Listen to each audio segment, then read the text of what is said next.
Now, as I've mentioned in this course before, your path will likely be very different from mine. But I think there's something we all can learn from those who've been able to find success in any given field. So I want to share the exact steps with you about how I was able to build my audience of 2.5 million subscribers. I encourage you to do research beyond this. Look at what others have done. Watch the catalog of other successful YouTubers to see the videos that really took off. My intention with this lesson, though, is to give you a look behind the scenes. What did I plan for? What didn't I plan for? And when did I get lucky? What specific strategies made the biggest impact that helped me to build momentum early on? In truth, the beginning for me was when I began my freelance filmmaking career back in 2009, but I won't bore you with all those details. Just know that there is no such thing as an overnight success. Much of the growth for my YouTube channel happened over the course of 2 years, but there were many, many years of hard work that went into honing my skills as a filmmaker before this point. All right, so what I thought I'd do in this lesson is actually go back, sort my videos by oldest here, and walk you through my thought process and those transition points and probably the most pivotal points that allowed me to grow my audience to over 2.5 million subscribers. And what I wanna do is start with really my first upload, the first time I ever put myself on camera in this way, February 3rd, 2017. The video here is called Hey There, YouTube. Hey guys, what's going on? My name is Matt D'Avella. I'm a documentary filmmaker, and this is my new YouTube channel. It's almost comedic how little I knew about YouTube and how creators were using the platform when I uploaded this video. I'm kind of making this up as I go along. But I have to put this into context for you. When I uploaded this video, I was putting my voice out into the world for the first time. Before this, all my filmmaking skills were behind the camera. This was the first time I was in front of the camera, and quite honestly, it was terrifying. Now, if there's one thing that I remember about specifically shooting this video, it was not the video itself, but really the build up to shooting that video. I remember going through so much doubt, so much anxiety, so many conversations with my now wife, Natalie, just about how I wasn't sure that this was for me. I had so many doubts about me being on camera, sharing my voice. I was thinking about the potential failures I would have. And really, most importantly, I think the thing that stood out to me the most was the fact that I thought people were gonna make fun of me. As stupid as that sounds, I thought my friends were gonna make fun of me, my family was gonna make fun of me, people were gonna abandon me. And that was really, I think, the most overwhelming part about this whole process. I can't tell you, it's kind of crazy now to look back on it, right? Because now I have 2.5 million subscribers and I truly do not give a shit what anybody thinks. I think when you go through this process, you go through the ringer and you realize that there's gonna be people out there that are gonna hate on you no matter what. And whether it's family or friends, if they're the ones that are hating on you, then fuck them. Then honestly, it's not worth it to even try to invest in those relationships.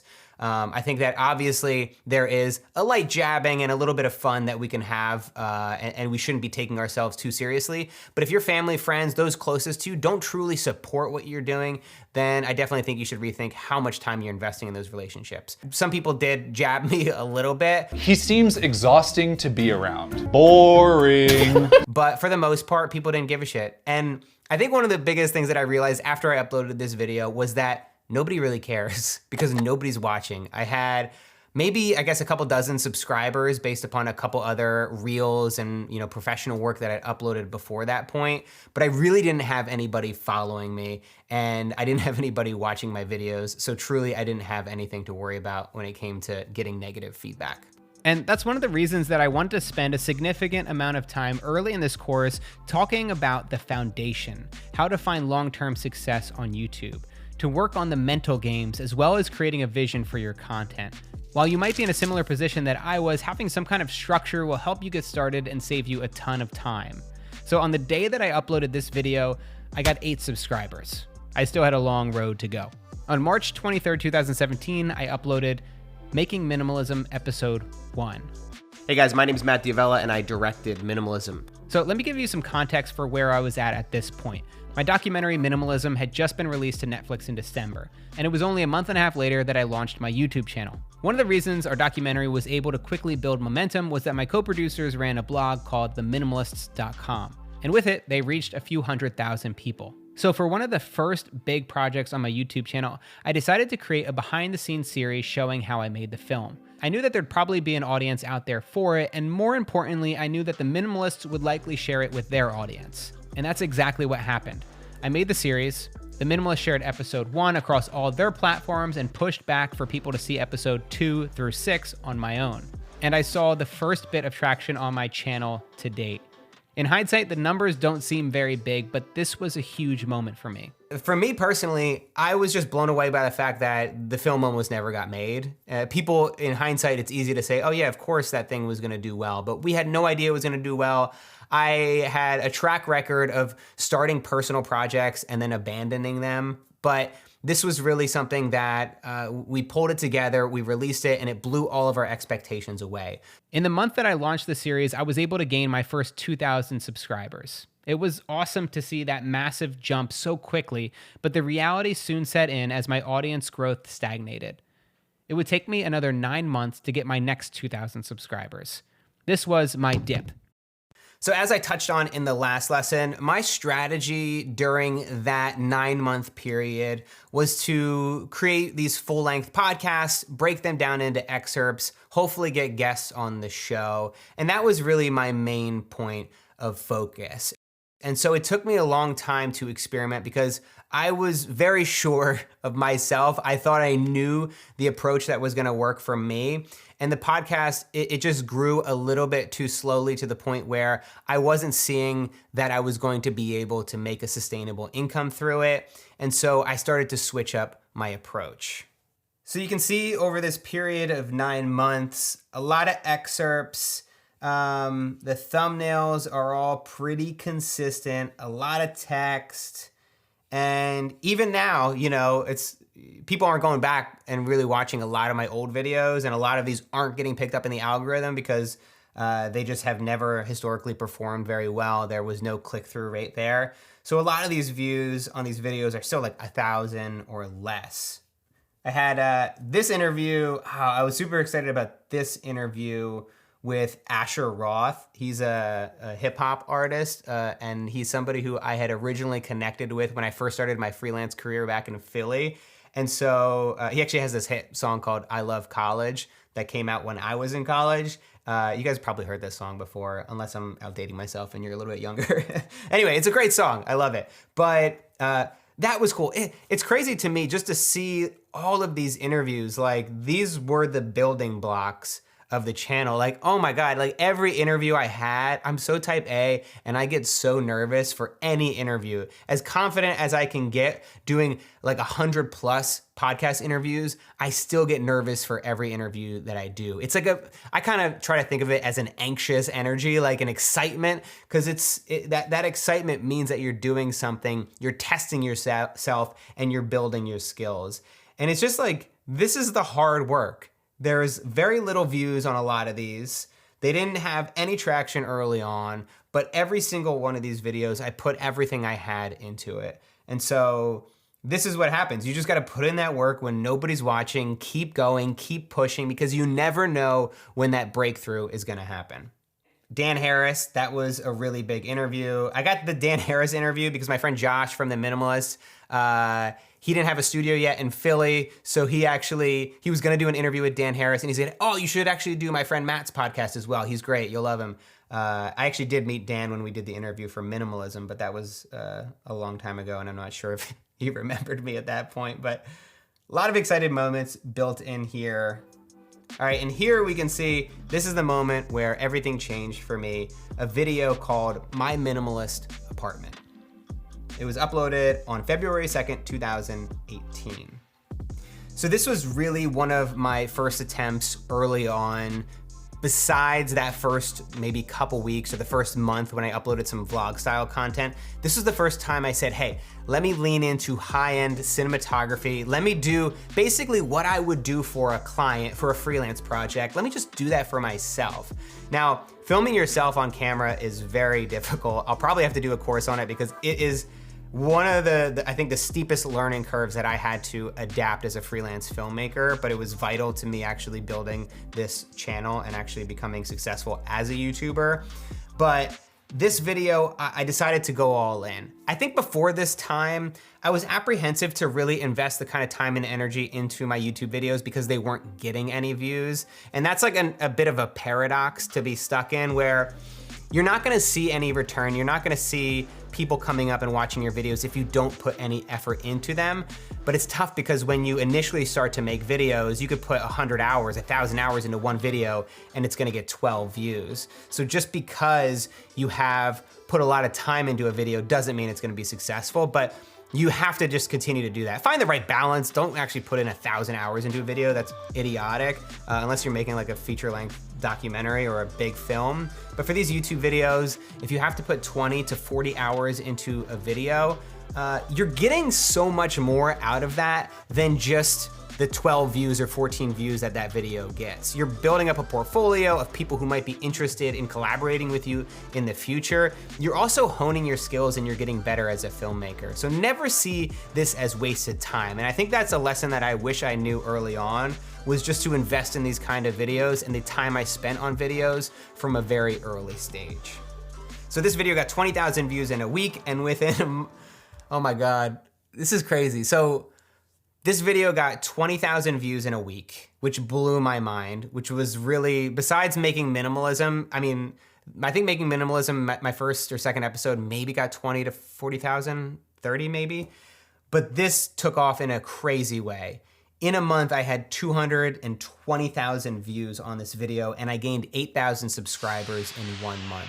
Like, this blew my mind. I had no idea that this was possible. I remember texting with my friend Jason. I had just met him like around that time, Jason Zook, who I've interviewed so many times.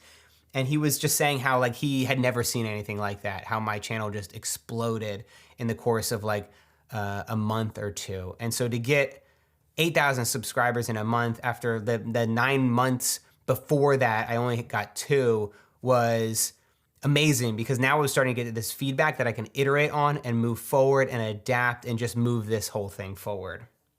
So one of the things that I also started to do as you start to see my catalog of videos change is that once I realized what was happening here, I was making one high quality video every week because I just wanted people to get familiar with me. I was new to a lot of these people who, I mean, to everybody who was subscribing at the time. So I wanted them to get super familiar, to get familiar with my face, to get familiar with me showing up in their feed. So I doubled down for like a month or so as I started to release 2 videos every week.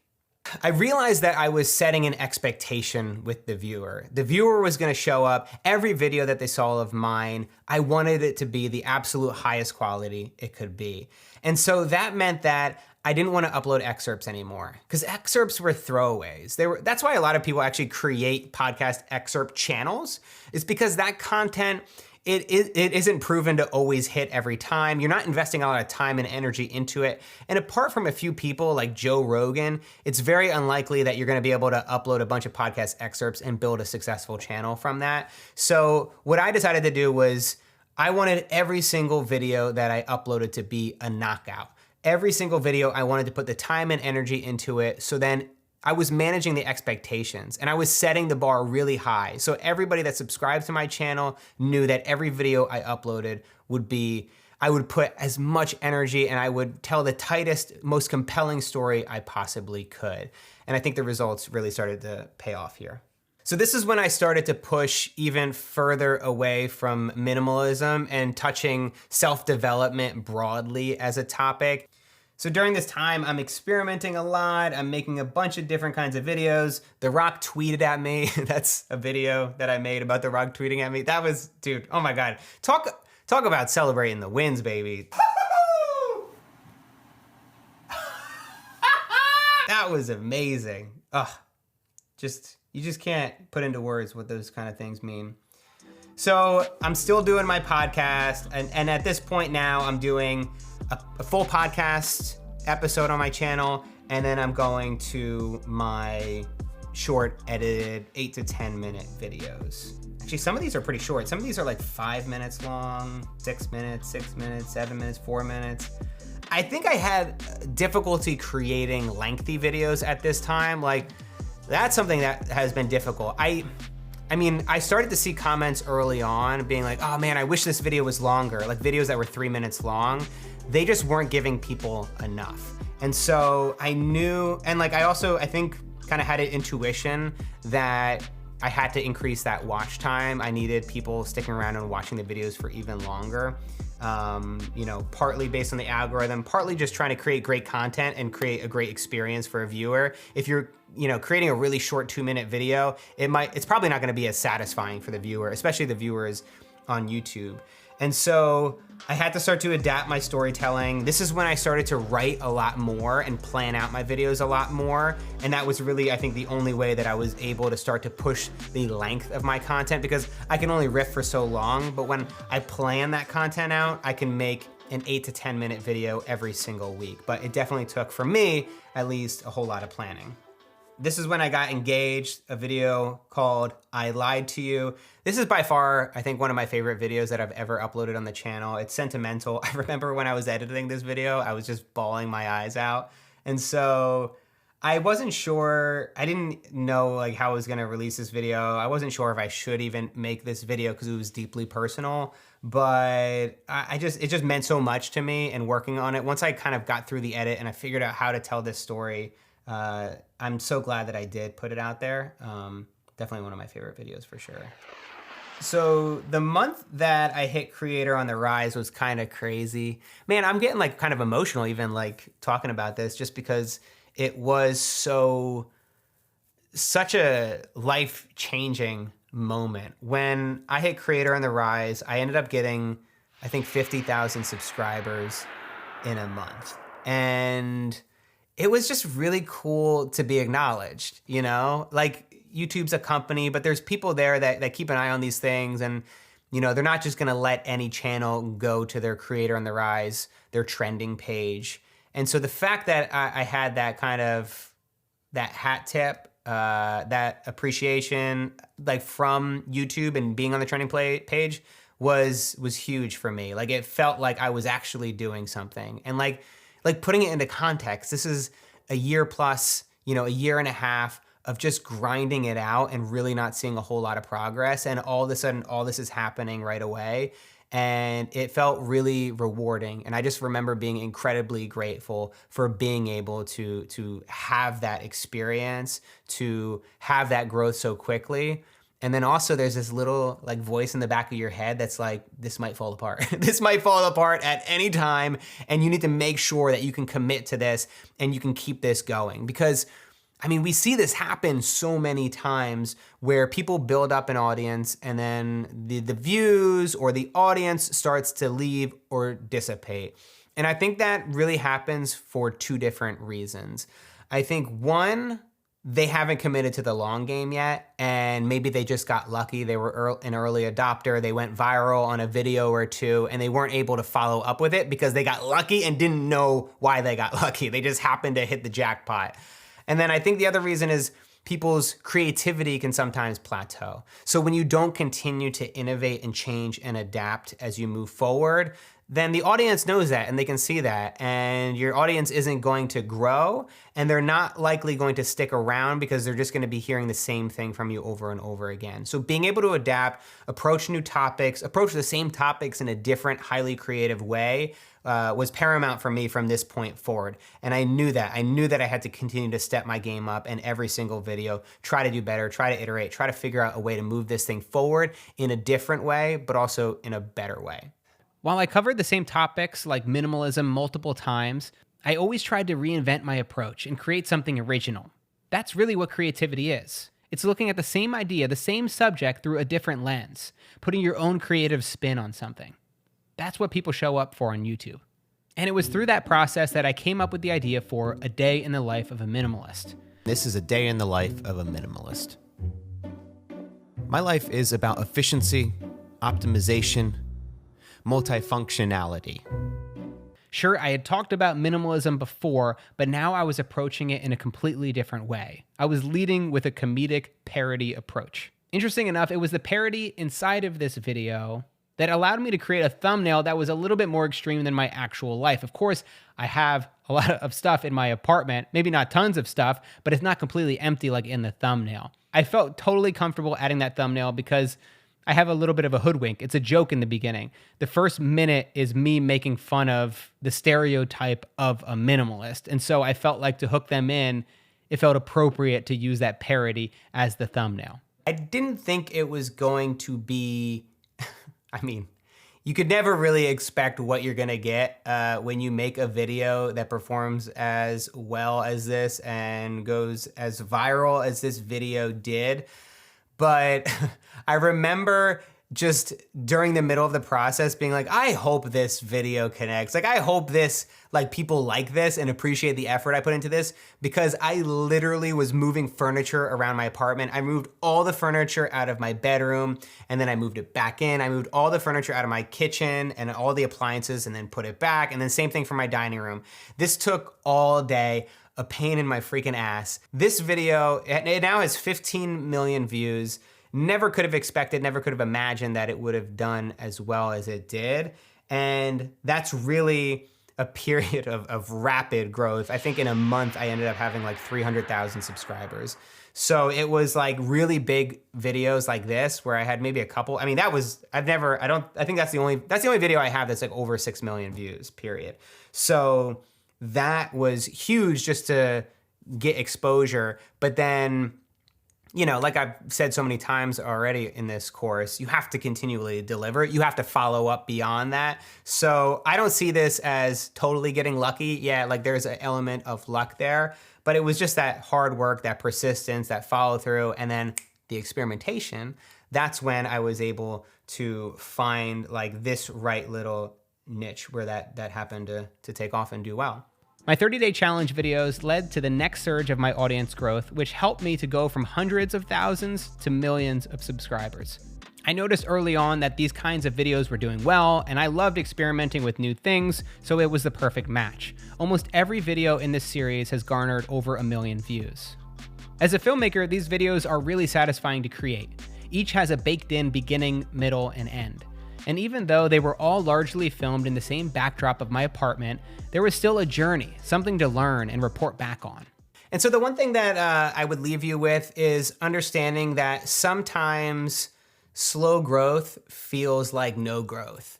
And all I can say is if you're putting the time, you're putting in the hard work, and you're developing your skills and getting better, then you are growing. It's sometimes very difficult to see the progress, but oftentimes we are just one day or 1 week away from a major breakthrough. So committing to it for the long run. So being able to have a vision, have a backup plan, and to be able to have a runway to experiment and do these kind of crazy things like start a YouTube channel.